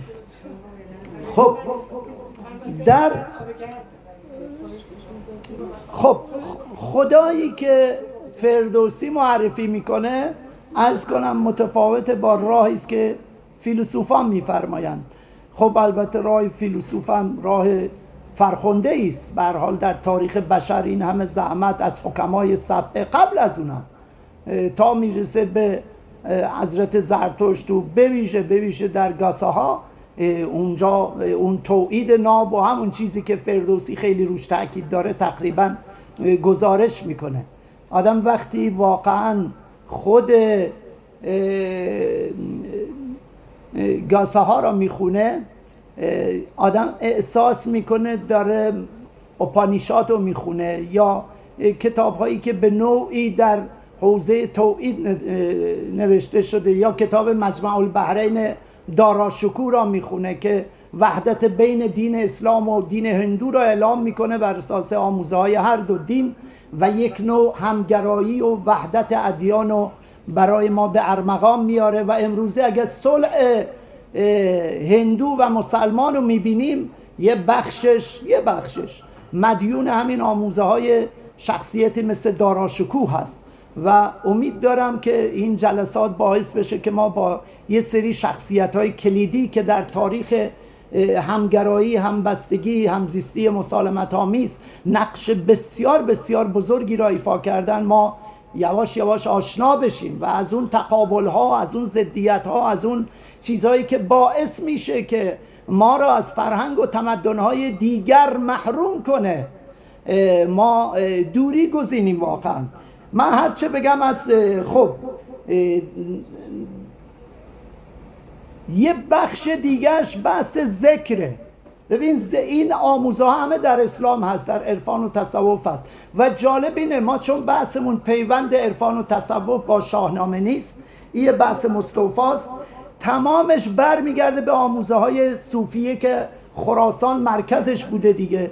عرفان و تصوف به قول شرقی بعد به غرب هم میرسه، به ابن عربی میرسه، بعد ابن عربی هم دوباره یک نوع یک نوع داد و ستد بسیار زیبایی از طریق همین شمس تبریزی که واسطه بین ابن عربی و خود حضرت مولوی میشه. عرض کنم تو آموزا تو روایت ها هست، گزارش ها هست، ولی در کل میبینیم این تفکر اندلسی نیست، این تفکر شرقیه، چه فصوصش چه فتوحات مکیه.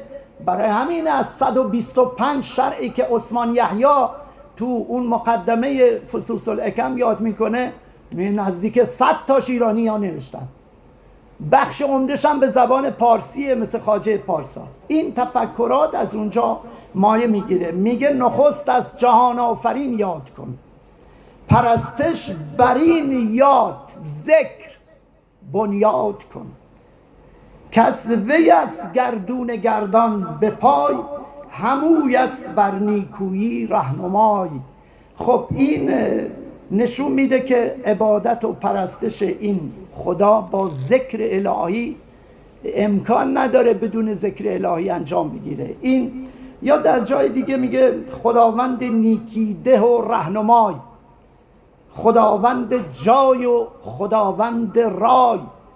خب نیکیده وهاب دیگه، راهنمای هادیه، خداوند جای واستوى علی العرش و همچنین خداوند رای.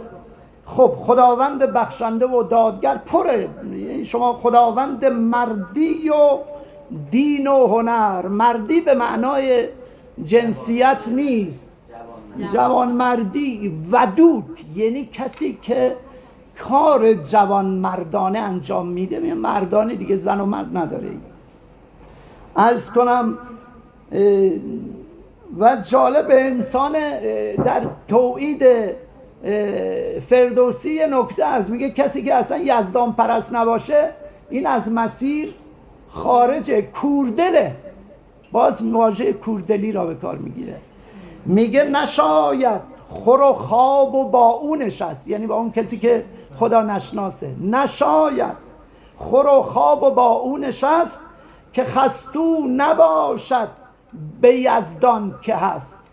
یعنی کسی که مصرع دومش در از مبناست اینجا، یعنی معنیش اینه که خستو نباشد، کسی که معترف نباشد، مقر نباشد که به یکتا پرستی، قطعا نشاید خور و خواب و با او نشست و برخاست. خستو میدونید خستوک تو پهلویه، یعنی اقرار کننده، کسی که مقر به چیزیست، اعتراف میکنه. و خب بعد میگه دلش کور باشد. باز بحث دله، دلش، نمیگه عقلش، دلش کور با، چون عقل راهنمایی میکنه، اون دل اشراقات حاصل میشه، شما یزدان پرست میشید. خب دلش کور باشد، سرش بیخرد. آنچه که تو چیزش هم هست بیخرد. خردمندش یعنی آدم خردمند، کسی که آدم فرهیخته است، فرزانه است، از مردمان نشمرد. این سخن جناب فردوسی است. تو چی هم هست تو قرآن؟ ختم الله علی قلوبهم افلا یعقلون افلا تعقلون. به شکل چی انکاری آورده که شما چرا بیعقلید، چرا تفکر نمی کنید، اندیشه نمی کنید. خب یه بخش دیگه من میخواستم راجع به آغاز شاهنامه هم صحبت کنم یه اندکی. حالا نمیدونم وقت داریم یا نداریم که وقت اجازه بهم بدید، وقت سخن هست. نه چون نه، من ساعت یک میخواستم تمومش کنم، گفتم نیم ساعت بیشتر صحبت نکنم. من میخوام خواهش کنم که جانم این بخش رو زودتر تموم کنیم. من میخوام یه مقدار، چون هفته آینده بزرگداشت حضرت شمس و تولد حضرت مولاناست، یه مقدار راجع به این دو نفر بزرگ صحبت بشه کوتاه. و بعدم آقای دکتر جلالی 50 سال مثل که راجع به شاهنامه داره کار میکنه. جلال الدین جلالی چند روز پیش یه پیام گذاشته بود که من دلم میخواد بدانم آیا این شاهنامه که دست ماست واقعا شاهنامه است یا خیلی از چیزاش توش تغییر رو. خب البته خب سوالی است در ارتباط با موضوع خودمون. پس من صرف نظر میکنم آغاز شاهنامه رو خودتون بخونید دیگه، به نام خداوند جان و خرد. نه دیگه 2 ساعت طول میکشه. ما چون ابیاتش چند تا بیت بیشتر نیست، یکی باید روش تأمل داشته باشیم، مثل بحث جان و خرد، باید عقل و عشق و... نه من فقط راجع به این محض نسخه شناسی صحبت کنم. آقای پروفسور جسارت من پروفسور نیستم، میبخشید، من دانش آموز. بحث آغاز شاهنامه رو منتقل میکنیم به فرهنگسرا و اونجا کاملا مفصل یک صحبت جلسه بله بعد. یه جلسه مخصوص کاملاً. دارم. اصلا یه جلسه آینده رو میگذاریم برای یا فرنگسر و اقنوس یا اینکه مقدمه شاهنامه. مقدمه شاه. مقدمه شاهنامه. بله. ایشان اشاره فرمودن راجع به شاهنامه فردوسی، نسخه‌های خطیش، کدوم متن افزودگی داره، کدوم متن نقصان داره. یکی از توفیقات بنده اینه که نسخه شناسی شاهنامه فردوسی رو انجام دادم. چاپ نشده، 600 صفحه است. خب جناب فردوسی وقتی شروع کرده به شاهنامه سرایی، حالا بگیم 400 هجری قمری، 401 هجری قمری، حالا هرچی بالاخره تموم کرده دیگه. یعنی اگر از 370 در نظر بگیریم که بعضی از قرائن و ابیات نشون میده که سال 367 دیگه شروع کرده یواش یواش یواش. عرض کنم به تشویق خیلی ها، حالا ما داستاناشو اصلا نقل نمی کنیم، بحثمون نسخه شناسیه. خب ایشان کتابت کرده یواش یواش، حالا شاهنامه‌های قبلی هم در اختیارش بوده و شاهنامه منصور ابو منصوری هم منصور به سه نقطه در اختیار داشته و منابع دیگه که براش می آوردن. حالا اشارتی هم شد، من بحثی را باز نمی کنم راجع به زباندانی عربی و پهلوی و اوستایی فردوسی. اون هم یه بحث مستوفاست که آیا سواد پهلوی خواندن داشته یا نداشته. عرض کنم نسخه ها را شما میبینید 401 تموم کرده. خیلی خوب، این شخص تو همون سالها بالاخره بعد از مدتی به رحمت خدا میره. خب این نسخه خطی کجا میره؟ سرنوشتشون، سرگذشتشون به چه شکلی خواهد؟ کهن‌ترین نسخه ای که یه ایتالیایی معرفی کرد تقریبا سال 56 تو ایران بهش جایزه دادن، خیلی تو تبلیغات و خیلی، نسخه فلورانسه. ما اونجا یه نقد مفصل روی نسخه آوردم. 624 هجری قمری تاریخ داره، نوشته تو محرمه. 624 هجری قمری در ماه مبارک محرم این به اتمام رسید. خب تاریخ هجری قمری زده، اشکال نداره. به هر حال فردوسی در فضای دینی اسلامی رشد کرده، تفکراتش هم همینه. ما شواهد بسیار بسیار زیادی در شاهنامه داریم. اون شاهنامه‌ای که حالا نسخه‌های خطیش از نظر ما حداقل محل مناقشه نیست. خب اینو 624 تاریخشو وقتی من به عنوان نسخه شناس بررسی می‌کردم، اینها تاریخشو عوض کردن. مثلا 924 هجری قمری بوده دوره تیموری، چون مینیاتورهاش مال اون دوره است، عکساش مال اون دوره است. بعدش هم یه نکته خیلی مهمه، این نسخه نزدیک 300 سال تو کتابخانه فلورانس بوده، به نام قرآن کریم ثبت شده. چون خطش خط فارسی یا عربی بوده گفتن این قرآن کریمه. خب یه آقایی پیدا میشه سال 1000 رو بگیم سال 1355. من یه سخنرانی نشست علمی فقط راجع به این نسخه داشتم. آقای محمد روشن که خود شاهنامه شناسه و چند نفر از اونا اونجا حضور داشتن و ایشان جز کسانی بود که رفته دیده تو ایتالیا. من که ندیدم، نسخه را فقط از طریق اسناد و مدارک و عکس و تصویر و اینا، ولی اینقدر ازش تکثیر شده کاری نداره. نکته اینه که این نسخه فقط یه بخشی از شاهنامه است، بخشای اول، بخشای دیگه رو نداره. خب من بحثم اینه که تو بحث نسخه شناسی شما چه اصراری دارید که وقتی این تو تاریخش دست بردن، این آقا خودش اولا فارسی زبان نیست، یه ایتالیایی اومده جایزه گرفته، افتخار دادن، آقا به آسمانش بردن. ایرانی ها میدونید دیگه، ایرانی ها در شعر و ادبیات جزء اغراق هستن. بالاترین اغراق مال ایرانی هست.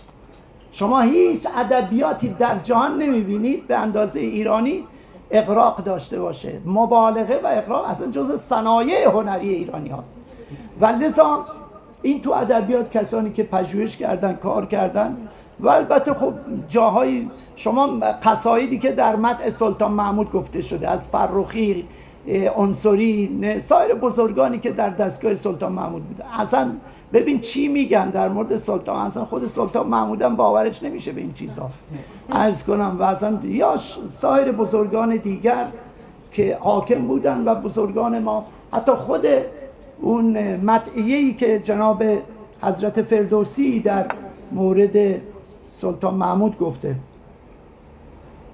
البته اونجا خیلی خردگرایانه مباحث رو مطرح کرده.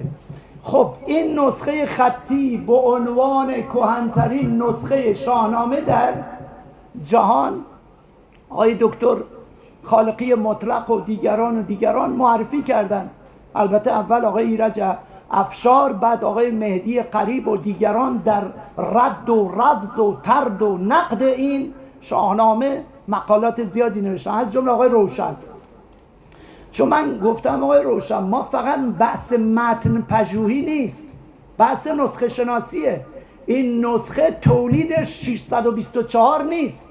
چون ما نسخه های سالهای 600 تا 700 هجری قمری رو ما داریم در اختیارمون، قلمش، کاغذش، سیستمش، همه چیزش، و لذا این نسخه محل تردید هست. این به عنوان کهن‌ترین. اما من توصیه‌ام این بود، اونجا گفتم، تو این کتابم آوردم، گفتم کهن‌ترین نسخه شاهنامه از آن بنداری اصفهانیه. ترجمه متن عربی شاهنامه سال در دارالکتب مصر قاهره است، در مصر، و خوشبختانه مونده هست، چندین بار تصحیح شده و این سال 621 هجری قمریه.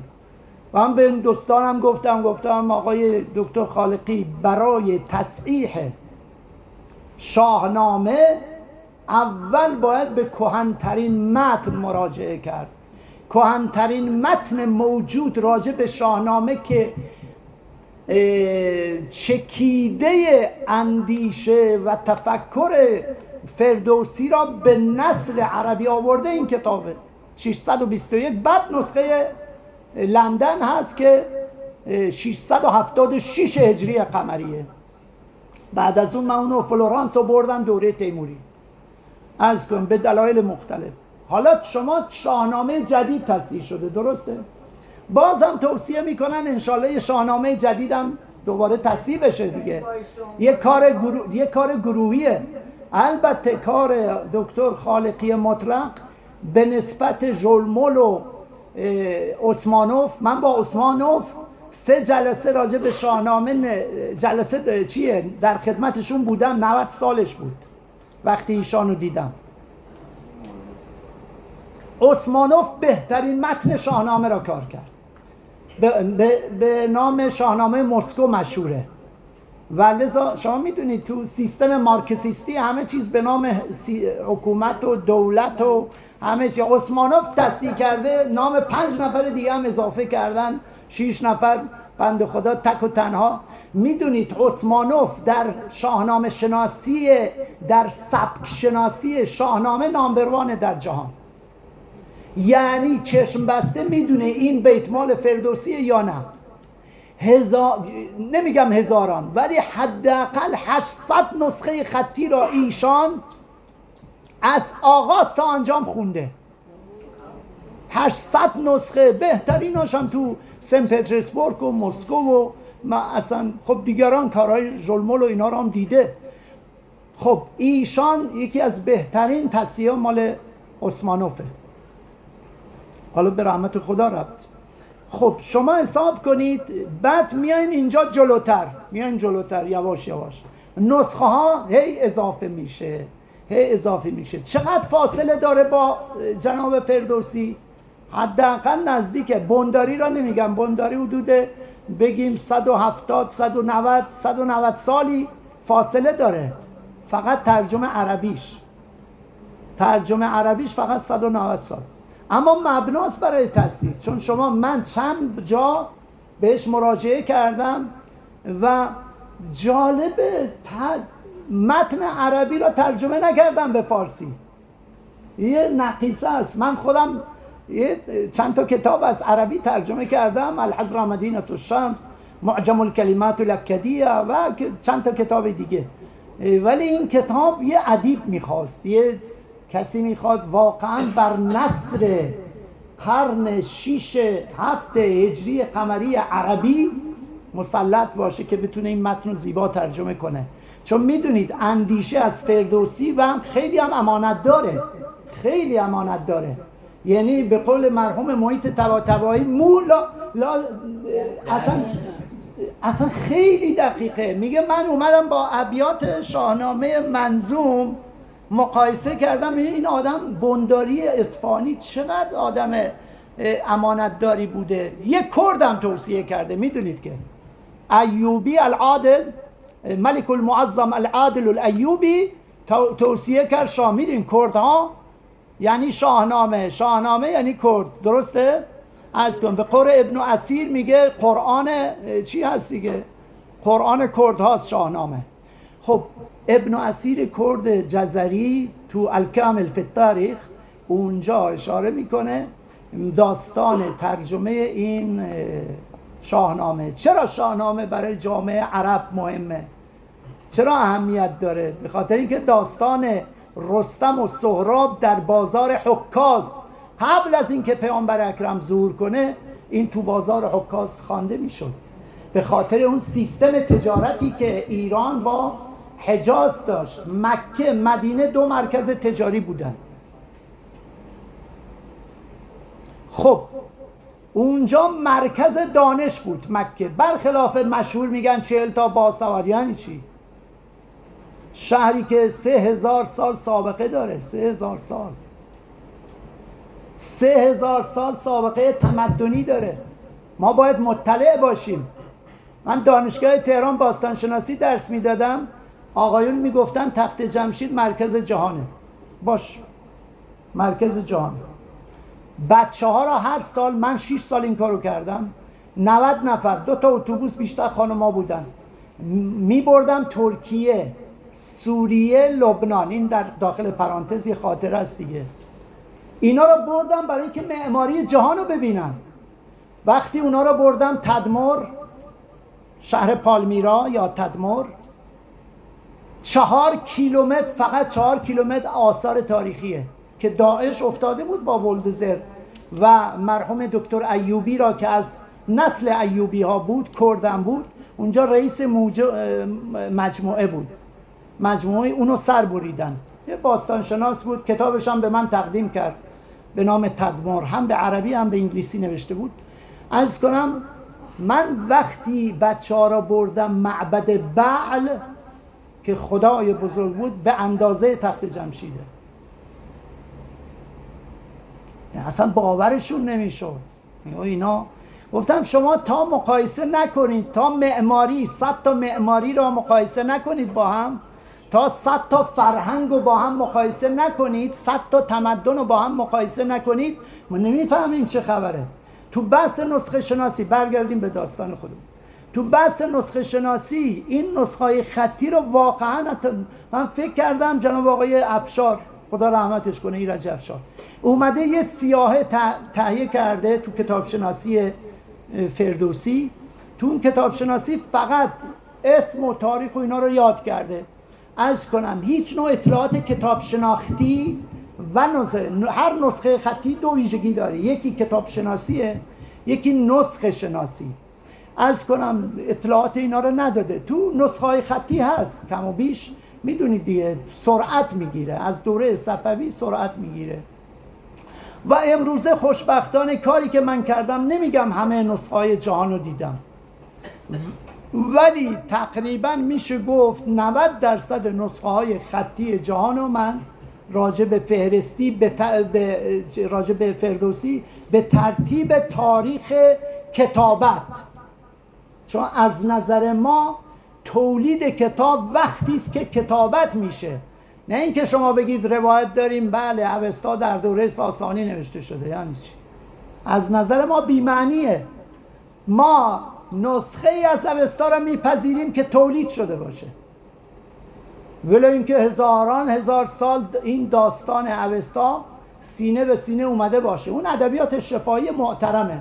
شما مثل صدها داستانی که ما تو حوزه مردم شناسی جماری میکنیم، داستانهای مختلف، ولی وقتی به کتابت در اومد یعنی تاریخ تولیدش شروع میشه. تازه تاریخ تولید شاهنامه هم نسخه‌های، خب من دلیلشو نمیخوام بگم چرا نسخه شاهنامه از بین رفته، به خاطر اینکه حمله مغول داشتیم، هزار حادثه تاریخی در این سرزمین رخ داده و نسخه‌های ما را نابود کرده. من یک کتاب دارم، تاریخ کتابخانه‌های مساجد ایران.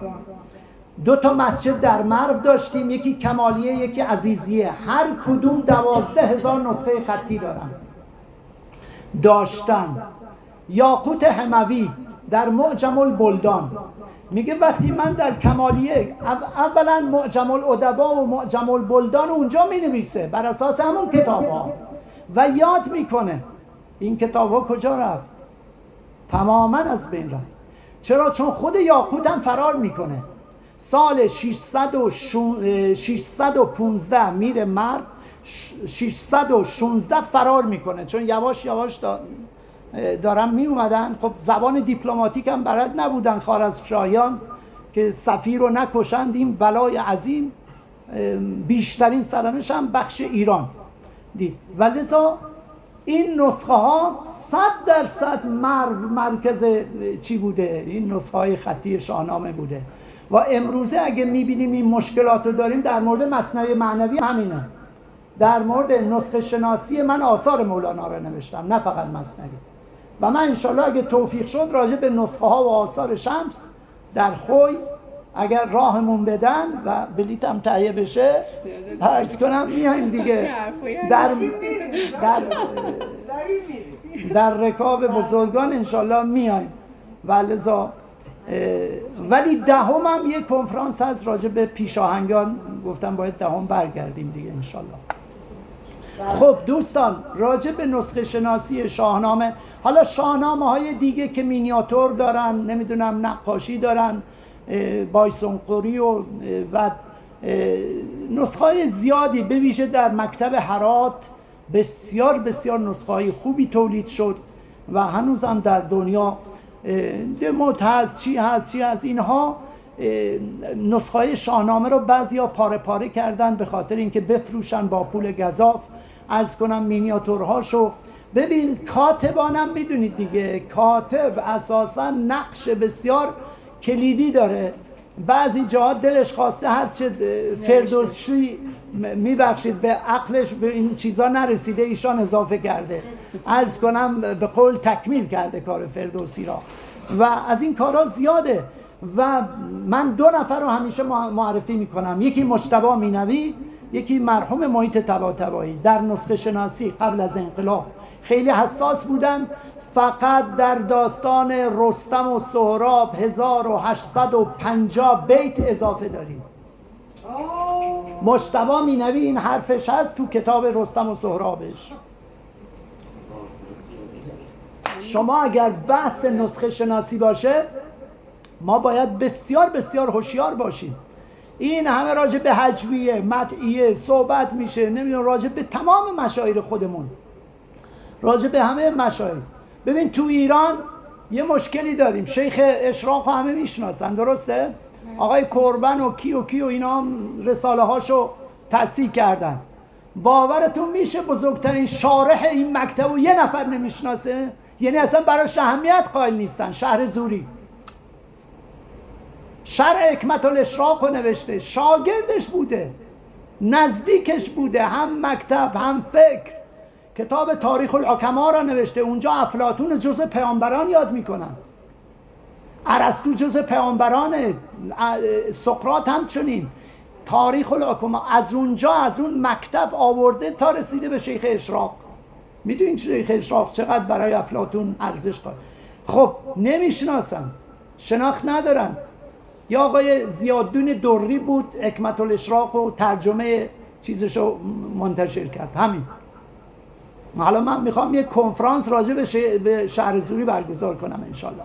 خب بیش از این وقت دوستان رو نمیگیرم، صحبت بسیار گسترده است و امیدوارم در جلسات بعدی ما بتونیم در خدمتون باشیم برای حقایق جدیدی که راجع به فرهنگ و تاریخ و تمدن ایران بدون هیچ نوع تعصب، بدون هیچ نوع جانبداری، چون من جانبدار هیچ چیزی نیستم، عرض کنم فقط بحث انسان و انسانیت و همگرایی برای من اولویت اول هست. پیروز و سربلند باشید.